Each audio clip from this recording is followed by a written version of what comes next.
Planes. Dusty the crop duster was at work in the skies above Prop Wash Junction. He was supposed to be concentrating on spraying vitamins on the fields, but instead he was daydreaming about racing against the fastest jets in the world.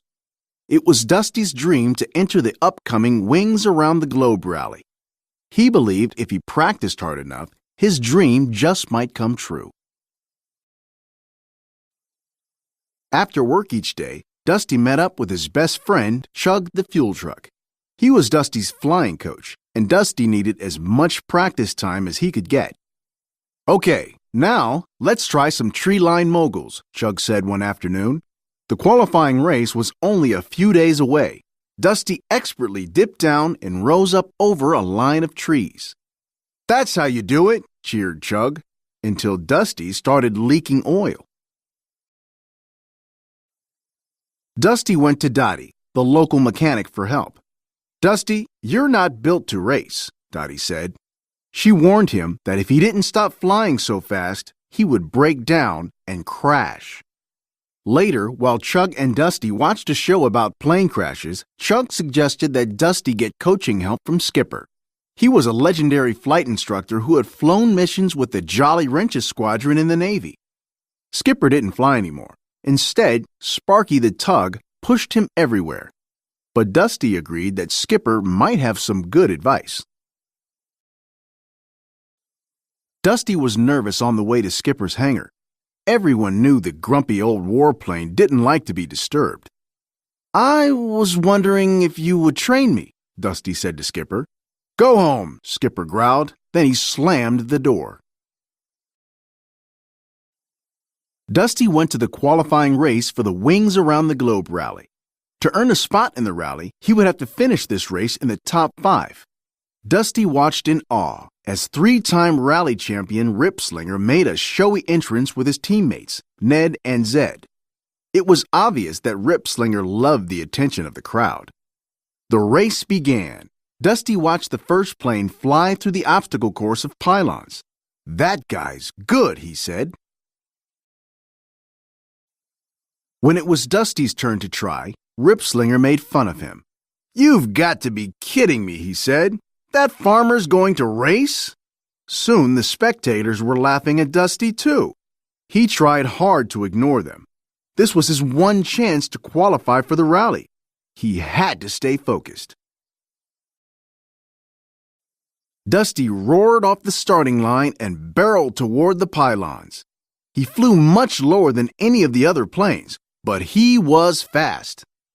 "What a finish!" announced a race official as Dusty crossed the finish line. The judges quickly tallied the results. Dusty had come in 6th, not good enough to be in the rally.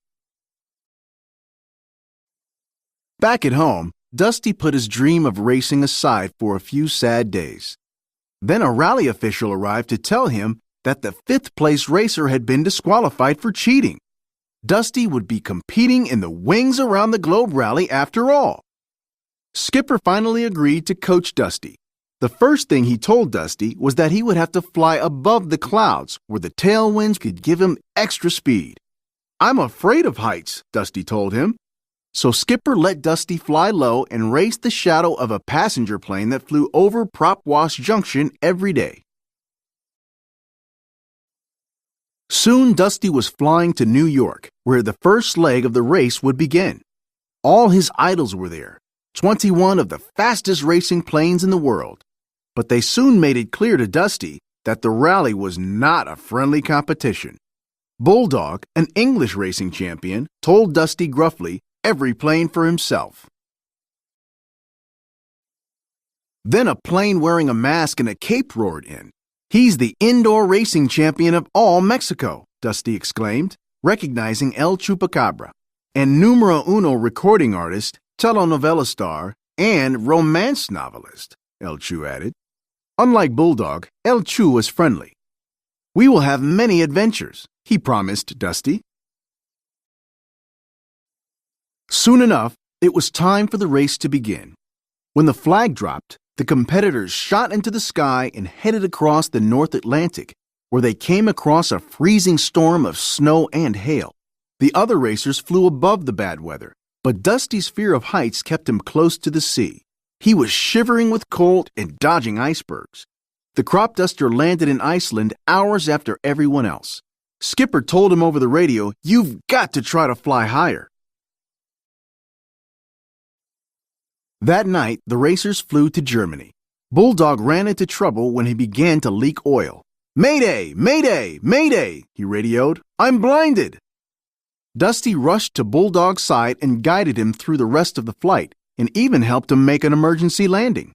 Everyone admired Dusty for his good deed, but he was still in last place. After saving Bulldog, Dusty met his first fan, a German car named Franz.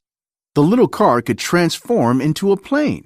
Franz humbly suggested that Dusty make a transformation of his own by getting rid of his crop dusting gear. "Why carry around the extra weight?" he asked. "You need to start thinking like a racer," Elchu agreed. Dusty went off to see the mechanics. Afterward, he looked and flew more like a racing plane. Dusty was faster than ever, and on the next leg of the rally to India, he passed one plane after another. Racing fans around the world started cheering him on. As the racers headed into the mountains, they were not allowed to climb above 1,000 feet.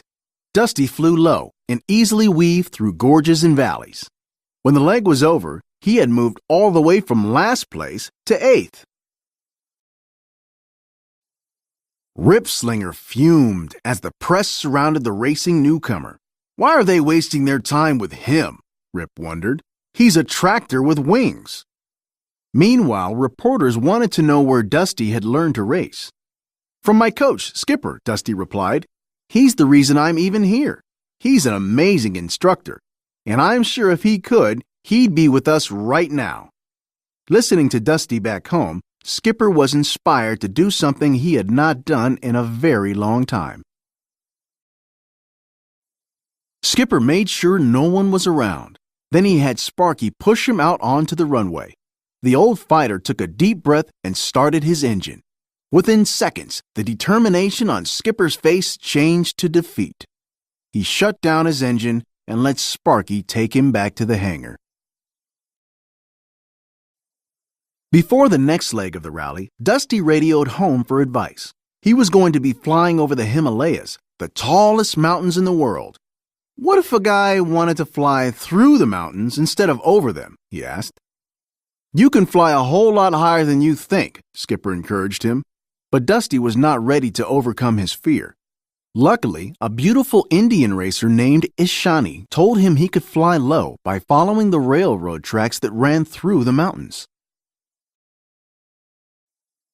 The next day, the racers took off for Nepal. Dusty followed the railroad tracks through the Himalayas, but he quickly discovered that they led into a tunnel. Too afraid to fly above the mountains, Dusty flew inside the tunnel and soon heard a train approaching. Dusty shot forward with every bit of power he had. Dusty made it out of the tunnel only seconds before the train entered. He was grateful to find himself flying above the peaceful countryside of Nepal.